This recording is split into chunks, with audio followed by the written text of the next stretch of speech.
everybody, it's Mr. Wagstaff. We are here for the dramatic conclusion of Unit 2 over the Revolution. Alright, so we've talked about the Revolution, what caused it, the Revolutionary War itself, and then the Constitutional Convention, in which these guys went out and created this absolutely fantastic, this absolutely awesome document, which is called the Constitution. Alright, so it's not like they can just create it, go pat themselves on the back and be like, good job, guys. Let's go home and look at the glory of what we've created. Because at the end of the day, it's still just a group of guys in a room that made a piece of paper. In order for this to actually become the law of the land, the 9 of the 13 states have to agree to throw out the Articles of Confederation and accept this new Constitution. So it's going to be pretty difficult to do. All right. So that's where we're going to pick up at today. Put myself up here in the corner. So the fight to get people to accept the new Constitution. So 9 of the 13 states had to approve or ratify the new Constitution for it to become law. So the term ratify sounds like to change, but it actually means almost the opposite. Ratify means to accept it, all right? Like, if you get a friend request, I'll ratify it. You know, I mean, I won't. Once y'all graduate high school, I'll accept you on social media as friends. Not until then. But ratify means to accept, doesn't mean to change. But that's just a term you'll see a lot of times, sometimes in test questions. Don't let it trip you up. Ratify means to accept, not change anything. All right. So there's still a lot of people that question this idea of having a federal government. They really are against it because all they can think about is King George. They don't want a king. They're terrified of having a dictator that comes in and tells them to do something they don't want to do. So these guys, after they create this document, they have to kind of flood the country and go around and aggressively try to keep or convince the people to accept this new Constitution. Now, there's two groups of people that come out. So all the smart people that come out of this room, they obviously all support this new Constitution. They support this idea of having a federal government, right? A central government, a federal government. So it makes sense that they're like team name to try to convince people that a federal government is a good thing. They call themselves Federalist. So everybody that's at the Constitutional Convention is a Federalist. George Washington, Thomas Jefferson, Alexander Hamilton. Basically, everybody that we've talked about in history is a Federalist. That we've used their names here. They're all Federalist, all right? Well, there's a lot of people who don't, all right? And they call themselves, because they're real creative, the Anti-Federalist, all right? They do not want a federal government. Now, the Federalists clearly want a federal government, a central government. The Anti-Federalists are like, nah, let's just stick with the Articles of Confederation. Let's just stick with not having anything. We'll just accept the problems. We will accept things like Shays' Rebellion. Anything is better than having a federal government. All right. So these two sides are at conflict, and you have to have like an overwhelming victory by the Federalists in order for this to get accepted as law. All right. So the question here is, what was the difference between the Federalist and the Anti-Federalist? Explain what they both wanted. So pretty straightforward, but pause this if you need to and go answer that and then come back. So this is kind of funny looking way back on it at the time. So when all the Federalists, all the smart people who had created the Constitution come out, man, they are just so pumped about how awesome this is. They're like, man, it's the greatest thing that's ever happened. This is the greatest, document ever. Da da da. So the Federalists fully expect when they present it like a newborn child to America, they're like, look at this awesome thing we just created. And they expect that America is going to be like, yeah, that's awesome. And across the board, all right, the America looks at them and is like, nope. Nope. Like 90% of Americans are like, nah. And they're like, but why not? It's awesome. We look. Have you seen the Great Compromise? That thing's House of Representatives and the Senate. Come on, checks and balances, 3 branches of government. Well, it's perfect. Because they were so deep in their rabbit hole when they were building it, they did not realize that it might not make everybody happy, and they were kind of oblivious to it. Because as soon as they came out and tried to present it to everybody, and everybody's like, no, and then they're finally like, why? What's wrong with this? And somebody's like, show me where it says the government can't come take all my property. Show me in there where it tells me the government can't come take me, throw me in jail, and keep me there indefinitely. Show me there where it says I can't get in trouble for writing my representative the same way that King George got mad at us when we sent him the Olive Branch petition. Show me in there where it says the government will not allow me or will not force me to house soldiers against my will like they did with the Quartering Act. Go through there and show me where the government isn't going to come try to take my guns like Britain did in Lexington and Concord. You show me in that document, that fancy document you have with this big federal government, where it's looking out for me, the people. And they're like, it's right. It's right. Oh my gosh, guys, we completely left out any individual rights in here. Like, they get called out on it almost immediately, and they're all like, you right? You're we messed that one up. Hold on real quick. So before anybody will accept this new government, they got to add in some rules in here that are going to look out for the rights of the people. Basically, a whole bunch of things in here that says, here's what the government can't do to people. Here's what people are allowed to do, and the government in no point can ever turn around and do it differently. So they go over and they're going to make 10 changes to the Constitution before it's ever accepted, all right? Because people will not accept it without individual rights. So the first 10 changes, and a change to the Constitution is called an amendment.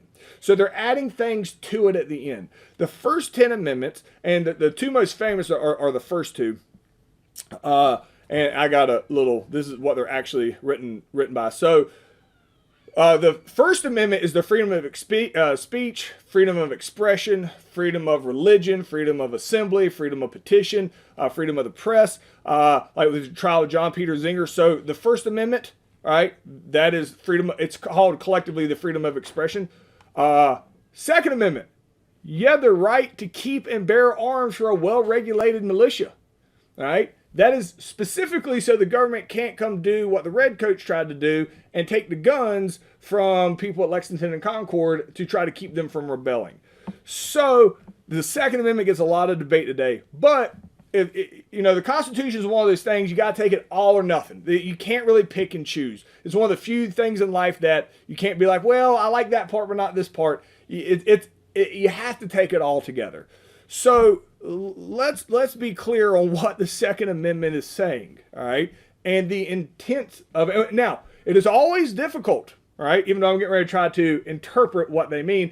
Even the founders of the Constitution will argue over what they actually meant over the Constitution. But the Second Amendment is not saying people can keep guns for going out squirrel hunting, all right? They are literally saying the population needs to be able to have the weapons to stand up to the government. Like, basically have the same weapons that the military does. Now, when you're in the 1700s and you write that, you're allowing everybody to have a right to a musket. Today, does that mean that everybody has a right to an Apache helicopter or a nuclear missile? So at the time it means, so again, that's where the debate comes from. Is there, one way or other, but it clearly, as far as interpretation, when they wrote it, they weren't thinking far ahead like what weapons will be like in the future. They're pretty much saying, they are saying they expect the people to have the same ability to stand up to the government because the colonists stood up to their government. That is the only way they got free. So they're going to continue to allow that. So the Second Amendment, it's not. It is what it is, and the debate is today, hundreds of years later. whatever. It is no point in getting in, because you can argue both sides of it till you're blue in the face. But it is interesting that America, present day, is one of the few countries on earth that just more or less just allow the population to have guns. So we have, not surprisingly, way more gun deaths than anywhere else on earth, because you can go to Walmart and buy a gun. You can go buy a shotgun from Walmart. You can't do that in other countries. You can't. To have a gun, you have to have all these permits and everything. You have to like live on a farm and prove that you have to have a shotgun. But in America, you can buy it with the groceries. All right. Now, ain't nobody ever going to invade America. Like, now, could America get taken over like electronically and lose our money or whatever? Yeah, but parachutes coming from the sky ain't gonna happen. Mainly because everybody's got guns. It's kind of weird. So we're kind of an oddity around the world for that. But the reason we do is because it's in our Constitution. Love it or hate it, all right? The Second Amendment, it's there. It's there, and it's part of the Constitution, and you can't pick and choose what part of the Constitution you go with. So there's other ones in here, like there's a whole amendment that says citizens will never be forced to house soldiers. All right, because again, that was fresh in everybody's mind. That happened after the Intolerable Acts. And then it goes down here and it's like, and if we're forgetting anything, any rule that we're forgetting doesn't automatically go to the federal government. The only rules the federal government gets are the ones that are specifically given to them. If there's a question between who gets it, the federal government or the state government, goes to the state. Like, so that's like 9 and 10. They're like no cruel and unusual punishment. So the 10 amendments get added in to the Constitution before it's ever going to even be considered for acceptance by the American people. So before it's ever accepted, all right, it is put in the Constitution. So the first 10 amendments collectively known as the Bill of Rights, get put in before the Constitution ever gets accepted. So they're like, all right, now we have it in. And a lot of the Americans are like, all right, I see what you did there. Pretty sweet. So the question is, why did the Federalists once again compromise and put in the Bill of Rights? What is the Bill of Rights and what does it do? That's what we just got done talking about. So pause me, go through, write 2 complete sentences here, and moving on. All right, so spoiler alert, the Federalists are going to win here, and we're going to accept the Constitution as our new government. Now, how did that happen? Well, here's why. There are a whole bunch of people, whole bunch of anti-federalists out there who did not want this Constitution. But there's all types of reasons why. And I don't know if you've been on the internet. People have the weirdest views on things ever, like all over the place. They think the earth is flat and that the moon landing was faked. And there's all these conspiracy theories, all right? And I'm going to use the ones that we can pretty much debunk. Like, there's literally whole groups that think the Holocaust is a hoax, all right? So I'm not even going to go into the modern ones where people get worked up because they believe in them. But there are quite a few conspiracy theorists out there. There always has been. So if I'm trying to explain to you why there are people who don't like this new idea of a constitution, they're all over the place. So why did the Anti-Federalists dislike the Constitution? They think aliens are going to come steal their brains or something. I mean, that hopefully wasn't a real reason, but they're spread out all over the place. So the Federalists are going to win for a handful of reasons, all right? And when I say they won, it's not like barely. They're going to win overwhelmingly, and everybody's going to agree to the new Constitution. Here's 4 main reasons why that the Federalists are going to win here, and it's going to become our new Constitution. Everyone knew that the Articles of Confederation was awful. They all knew it was garbage, that it wasn't effective.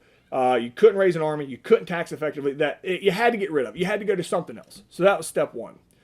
Number 2, the Federalists were united. The Anti-Federalists weren't. The Anti-Federalists could just be crazy people all over the place. So the people that were against the Constitution could have been against it for completely different reasons than each other. So they never got a cohesive argument against it. The Federalists all had a cohesive, organized argument of why you do need it. All right. The Federalists were much more nationally known. One of the most important things that's going to come out here is these really smart guys, Thomas Jefferson, Alexander Hamilton, they are going to start writing letters into newspapers, hardcore pressing to get people to understand, appreciate, like, and vote for the Constitution. All right? So all these letters they would write, since they are Federalist and they're supporting this new Constitution, they're writing it in newspapers so people can read about it. They're called the Federalist Papers. And they go through and methodically explain each part of the Constitution, why it's good, and all that. The Federalist Papers were written by people that are already famous at this point, Thomas Jefferson, Alexander Hamilton, because they were associated with the Declaration of Independence, especially Thomas Jefferson. So they were already famous. They've written this new thing that they feel like they can be trusted. They've been here from the beginning. They're a patriot.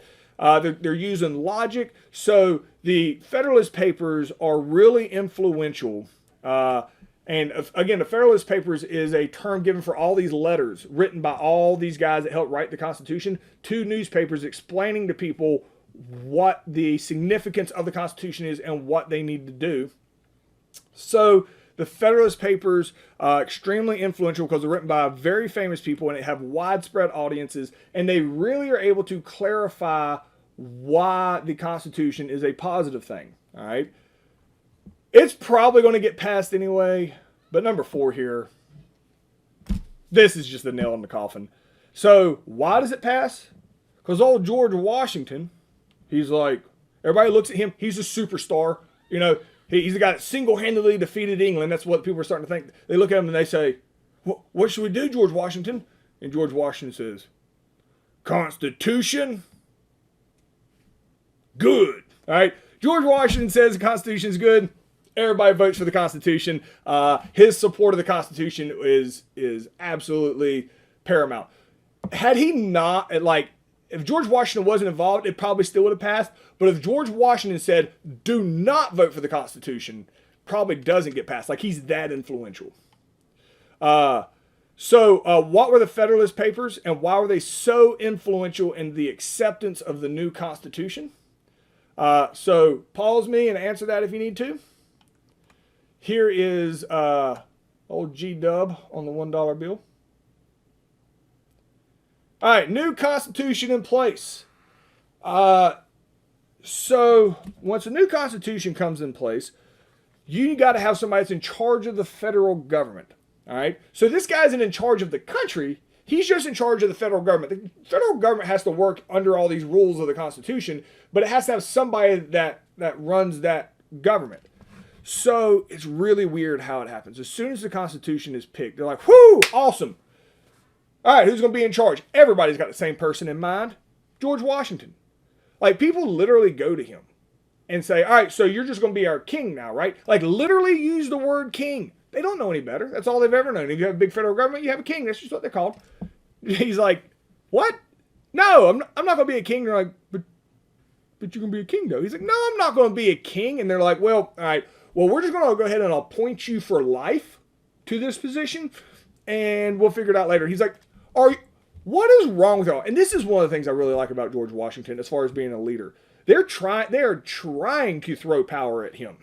Let him have all this power. And he was like, no, literally, what are y'all doing? Why are y'all saying things like this? Like, this is not how it needs to be done. I am not going to be appointed, and I'm not going to be appointed for life. There will be an election, all right? I don't really want to be the president, which is true. And the term president doesn't exist. He didn't want to be the guy in charge. He's like, but if the people really want me to, I'll do it, I guess. Like, I just want to go home. Like, he's like, I don't want to do this, but fine. So he makes him have an election. George Washington, not only does he win this election, he wins unanimously, meaning every single vote was cast for George Washington in the Electoral College. Only president that's ever happened to. So he's like, all right, I guess I'm the guy in charge. So he comes in. He has an inauguration. So in 1789, he is sworn in as the president of the United States. But the term president doesn't exist. And they're like, hey, what do we call you?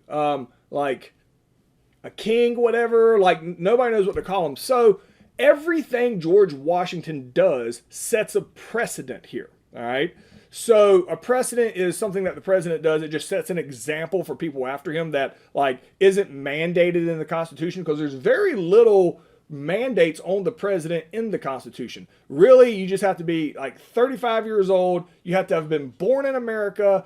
And I think you've had to have lived here for 10 years. So you can be born here and then go spend some time in another country, but you had to have like been here for like the last 10 years, I believe. That's the only requirements to be the president. It doesn't talk about sex or race or anything like that. So George Washington's like, oh, don't call me the king.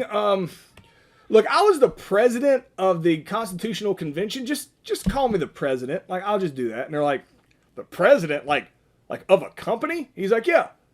I'll be the president of the United States. We'll call it that. That seems dumb. Okay. So he says that. Then they're like, what do we call you? And this one's the funniest because we hear it today and we don't think how weird it is, but he's the one that decided to do this. Like, do we call you your highness, your royalness, your greatness? Like, and he was like, oh my gosh, what is wrong with y'all? No, I'm not royal. No, just, I don't know. Call me Mr. President. Like, so when he says to call him Mr. President, everybody's like, yeah, right. Like, that's going to stick. That's the dumbest thing I've ever heard. That'd be like you calling me, Mr. Teacher, like as a sign of respect. You don't do that to any other position. But he says it and they're like, all right, whatever. And that has stuck to present day. Another thing that he does that sets precedents is he creates a cabinet. A cabinet is a group of people that help him run the country.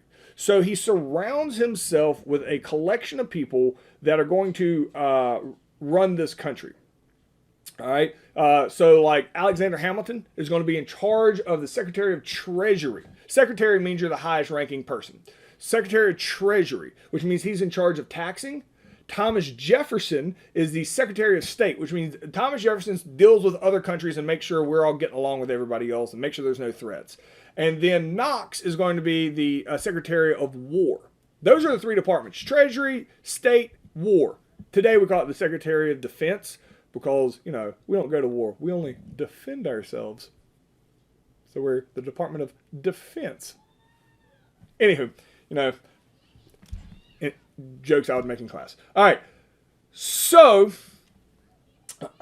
he creates this cabinet, and these are all stars. I mean, Alexander Hamilton, Thomas Jefferson, Knox, these guys, probably the greatest cabinet of all time. There's only 3 positions. I think today there's 14 or 17. Oh, that's really silly for my brain not to immediately tell me that. 17, I think. Department of Homeland Security is the most recent one, I know. Anyway, so he creates a cabinet that helps him run the country. So those guys run their parts and they report to him. In the next unit, we're going to talk about the drama between Thomas Jefferson and Alexander Hamilton. And it's awesome. All right. He sets a lot of precedents. Everything that he does sets a precedent. All right. He's the guy that when he swore in and everybody's like cheering him on, he's the guy at the end that said, "So help me God." And that has stuck forever. He is going to serve 4 years and is loved, and then tries to quit. And they're like, no. And they vote him back in for another 4 years. All right. They vote him back in. The second, when he's reelected, it's a unanimous vote. All right. After the end of it, so he's been, after 8 years, they love him. They're like, we'll do it some more. And he's like, no, you can't make me. I'm done. And he says, not only am I done, pick somebody else. Like, I don't think a president should serve more than 2 terms. I think you constantly need to have new blood in here. So because of that, he set a precedent that really for the next couple hundred years, nobody served more than 2 terms. It happened one time in World War II with FDR. Then they made an official law today. Official law today, it says you can't serve more than 2 terms as a president. But for hundreds of years after George Washington, the only reason people didn't serve more than 2 terms was because of the precedent that George Washington set and out of his respect. He calls his wife the First Lady. That sticks. Everything that he does, he sets a precedent. All right. Very, very, very influential in American history, but he created the cabinet, set precedents. And so in the next unit, we're going to start talking about more in depth the individual issues that he had to deal with and how he dealt with those as the president of the United States.